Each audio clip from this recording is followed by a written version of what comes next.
नमस्कार, ये आकाशवाणी है। अभी आप दिनेश कुमार सिंह से समाचार सुनेंगे।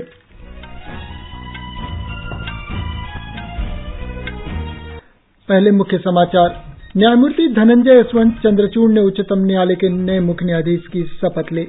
लोकसभा अध्यक्ष ओम बिरला ने कहा, सूचना अधिकार का मुख्य उद्देश्य नागरिकों को सशक्त बनाकर लोकतंत्र को करना है मजबूत। निर्वाचन आयोग ने देश भर में मतदाता सूची का विशेष पुनरीक्षण कार्यक्रम की शुरुआत। चुनावी बॉन्ड की बिक्री आज से शुरू। अब समाचार विस्तार से। राष्ट्रपति द्रौपदी मुर्मू ने आज राष्ट्रपति भवन में न्यायमूर्ति डी.वाई. चंद्रचूड़ को 50वें मुख्य न्यायाधीश के रूप में शपथ दिलाई। न्यायमूर्ति चंद्रचूड़ ने न्यायमूर्ति यू ललित का स्थान लिया है, जो कल सेवानिवृत्त हो गए। शपथ ग्रहण समारोह के बाद पत्रकारों से बातचीत में न्यायमूर्ति चंद्रचूड़ ने कहा कि आम नागरिकों की सेवा करना उनकी प्राथमिकता है। उन्होंने यह भी कहा कि वे रजिस्ट्री और न्यायिक प्रक्रियाओं में सुधार के लिए काम करेंगे। 1959 में जन्मे न्यायमूर्ति चंद्रचूड़ 13 मई 2016 को सर्वोच्च न्यायालय के न्यायाधीश नियुक्त किए गए थे। इससे पहले उन्होंने इलाहाबाद उच्च न्यायालय के मुख्य न्यायाधीश के रूप में कार्य किए। उन्होंने दिल्ली विश्वविद्यालय के कैंपस लॉ सेंटर में LLB की पढ़ाई पूरी की थी और अमेरिका के हार्वर्ड लॉ स्कूल से LLM की डिग्री तथा न्यायिक विज्ञान में डॉक्टरेट की उपाधि प्राप्त की। शपथ ग्रहण समारोह के दौरान उपराष्ट्रपति जगदीप धनखड़, लोकसभा अध्यक्ष ओम बिरला, केंद्रीय गृहमंत्री अमित शाह, रक्षा मंत्री राजनाथ सिंह, किरेन रिजिजू सहित केंद्रीय मंत्री तथा अन्य गणमान्य व्यक्ति राष्ट्रपति भवन में मौजूद थे। लोकसभा अध्यक्ष ओम बिरला ने कहा है कि सूचना के अधिकार RTI का मुख्य उद्देश्य नागरिकों का सशक्तिकरण, पारदर्शिता, भ्रष्टाचार मुक्त व्यवस्था और लोकतंत्र को सच्चे अर्थों में लोगों तक पहुंचाना है। श्री बिरला ने आज नई दिल्ली में केंद्रीय सूचना आयोग के 15वें वार्षिक सम्मेलन का उद्घाटन करते हुए ये बात कही। उन्होंने सूचना के अधिकार को आम आदमी को मजबूत करने और प्रशासन में पारदर्शिता तथा जवाबदेही सुनिश्चित करने के लिए एक महत्वपूर्ण कानून बताया। श्री बिरला ने व्यवस्था में लोगों का विश्वास बढ़ाने की आवश्यकता पर बल दिया। उन्होंने कहा कि बड़ी संख्या में शिकायतों को देखकर परेशान होने की जरूरत नहीं है, क्योंकि ये दर्शाता है कि लोगों का प्रशासन में विश्वास है और इसमें उनकी सक्रिय भागीदारी है। श्री बिरला ने कहा कि सूचना के अधिकार को ज्यादा असरदार और जन केंद्रित बनाने के लिए केंद्रीय सूचना आयोग ने अनेक पहल की है। लोकसभा अध्यक्ष ने प्रत्यक्ष लाभ अंतरण सहित डिजिटल साधनों के मदद से सरकारी योजनाओं के प्रभावशाली क्रियान्वयन के लिए केंद्र द्वारा उठाए गए कदमों की चर्चा की। इस अवसर पर प्रधानमंत्री कार्यालय में राज्य मंत्री डॉ. जितेंद्र सिंह ने कहा कि पिछले 8 वर्ष में सरकार ने प्रशासन में पारदर्शिता बढ़ाने के लिए अनेक प्रयास किए हैं। उन्होंने कहा कि ज्यादातर सूचनाएं अब सार्वजनिक हैं और RTI कहीं भी और किसी भी समय ऑनलाइन दाखिल की जा सकती है। श्री जितेंद्र सिंह ने यह भी बताया कि केंद्रीय सूचना आयोग ने कोविड-19 के दौरान भी पहले की तरह ही शिकायतों का निपटारा किया है। मुख्य निर्वाचन आयुक्त राजीव कुमार ने सभी पात्र नागरिकों से अपील की है कि वे आज से शुरू हो रहे राष्ट्रव्यापी मतदाता सूचियों के विशेष पुनरीक्षण और नवीनीकरण कार्य में हिस्सा लें। श्री कुमार मतदाता पंजीकरण के प्रति जागरूकता पैदा करने के लिए महाराष्ट्र के पुणे में आयोजित साइकिल रैली में भाग लेने के बाद बोल रहे थे। इससे पहले मुख्य निर्वाचन आयुक्त ने पुणे में बालेवाड़ी इलाके में श्री छत्रपति शिवाजी महाराज स्पोर्ट्स कॉम्प्लेक्स से रवाना हुई साइकिल रैली में हिस्सा लिया। चुनाव आयुक्त अनूप चंद्र पांडे, राज्य के मुख्य चुनाव अधिकारी श्रीकांत देश पांडे, पुणे के संभागीय आयुक्त सौरभ राव, जिलाधिकारी राजेश देशमुख, ओलंपिक खिलाड़ी अंजलि भागवत, फिल्म निर्देशक नागराज मंजुले और समाज के सभी वर्गों के मतदाताओं ने इस अवसर पर भाग लिया।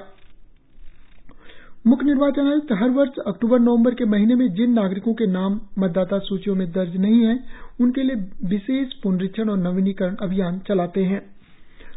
मुख्य चुनाव आयुक्त राजीव कुमार और चुनाव आयुक्त अनूप चंद्र पांडे ने आज पुणे में सावित्रीबाई फुले विश्वविद्यालय परिसर में युवा मतदाताओं के लिए आयोजित मल्टीमीडिया प्रदर्शनी और सांस्कृतिक कार्यक्रम के लिए उद्घाटन किया। इस अवसर पर कई युवा मतदाता पहली बार मतदाता के रूप में अपना नाम दर्ज कराने के लिए एकत्र हुए। उन्हें मतदाता हेल्पलाइन ऐप के बारे में जानकारी दी गई, जिसके माध्यम से भी मतदाता सूची में अपना नाम दर्ज करा सकते हैं। इस अवसर पर कुछ युवा मतदाताओं ने आकाशवाणी से अपने विचार साझा किए। मतदाता जागरूकता बढ़ाने के लिए चुनाव आयुक्त पूरे शहर में विभिन्न कार्यक्रमों में भाग ले रहे हैं। रक्षामंत्री राजनाथ सिंह ने राष्ट्रीय संप्रभुता और सुरक्षा सुनिश्चित करने में उच्चस्तरीय तैयारी रखने के लिए भारतीय सेना की सराहना की है। श्री सिंह ने नागरिक प्रशासन में मदद करने के अलावा सीमाओं की रक्षा और आतंकवाद से मुकाबले में सेना की शानदार भूमिका को रेखांकित किया। श्री सिंह ने आज नई दिल्ली में सेना कमांडर सम्मेलन में वरिष्ठ अधिकारियों से ये बात कही। उन्होंने कहा कि देश को किसी भी आकस्मिक स्थिति से निपटने के लिए तैयार रहना चाहिए। सेना कमांडरों का 5 दिन का सम्मेलन नई दिल्ली में हो रहा है, जिसमें मौजूदा सुरक्षा परिदृश्य के सभी पहलुओं और चुनौतियों पर विस्तृत विचार विमर्श चल रहा है। इसके अलावा इसमें संगठनात्मक, पुनर्संगठनात्मक साजो सामान, प्रशासन, मानव संसाधन प्रबंधन, स्वदेशी तकनीक से आधुनिकीकरण पर भी चर्चा होगी। सिक्किम में कल होने वाले द्विस्तरीय पंचायत चुनावों के लिए सभी आवश्यक प्रबंध कर लिए गए हैं। सिक्किम के 6 जिलों गंगतोक, नामची, ग्यालसिंग, सोरेंग, पेक्योंग और मंगम में फैले 1147 ग्राम पंचायत वार्ड और 122 जिला पंचायत के लिए कल मतदान होगा। 1147 ग्राम पंचायत वार्ड में से 448 में और 122 जिला पंचायतों में 19 स्थानों पर निर्विरोध चुनाव होगा।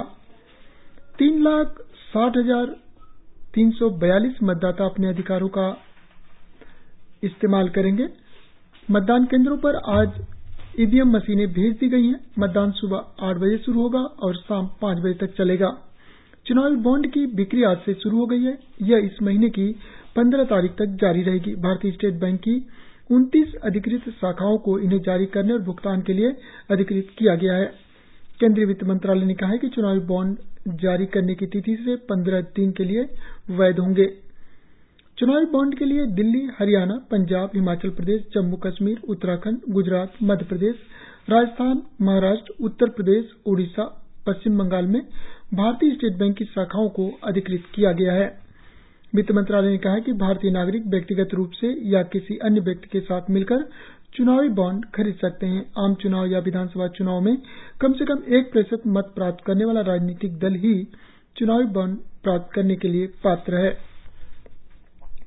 प्रधानमंत्री नरेंद्र मोदी ने जम्मू कश्मीर में चिकित्सा शिक्षा के नए युग की सराहना की है। प्रधानमंत्री ने 20 जिला सरकारी अस्पतालों में 265 डीएनबी पोस्ट ग्रेजुएट मेडिकल सीटें देने के सरकार के फैसले की सराहना की है। सरकार ने देश में टीवी चैनलों के अपलिंक और डाउनलिंक के संबंध में नए दिशा निर्देश जारी किए हैं। नई दिल्ली में पत्रकारों से बातचीत में केंद्रीय सूचना और प्रसारण मंत्रालय के सचिव अपूर्व चंद्रा ने कहा कि नए दिशा निर्देश टीवी चैनलों के परमिट धारकों के लिए आसानी से अनुपालन सुनिश्चित किया जा सकेगा और नियमों तथा प्रक्रियाओं को सरल बनाकर कारोबार करना सुगम बनाने को बढ़ावा मिलेगा। उन्होंने कहा कि नए दिशा निर्देशों से नया प्रावधान जोड़ा गया है ताकि चैनल को कृषि, महिला सशक्तिकरण और शिक्षा सहित लोक सेवाओं और राष्ट्रीय हित से संबंधित सामग्री प्रसारित करने के लिए प्रोत्साहित किया जा सके। नए दिशा निर्देशों में कार्यक्रमों के सीधा प्रसारण की अनुमति लेने की जरूरत को समाप्त कर दिया गया है। टेलीविजन पर अब कार्यक्रमों को सीधे प्रसारण के लिए पहले पंजीकरण कराना अनिवार्य होगा। कारोबार करना सुगम बनाने को बढ़ावा देने के लिए एक महत्वपूर्ण फैसले में लिमिटेड लायबिलिटी पार्टनरशिप संस्थाएं भी टीवी चैनलों के लिए अनुमति ले सकती हैं। 15वें एशियाई एयरगन चैंपियनशिप आज से दक्षिण कोरिया के दाएगू में शुरू होगी। मनु भाकर, मेहुली घोष, अर्जुन बबूता और दिव्यांश सिंह पवार सहित भारत के कुल 36 निशानेबाज इस चैंपियनशिप में हिस्सा लेंगे। इसी के साथ समाचार बुलेटिन समाप्त हुए। नमस्कार।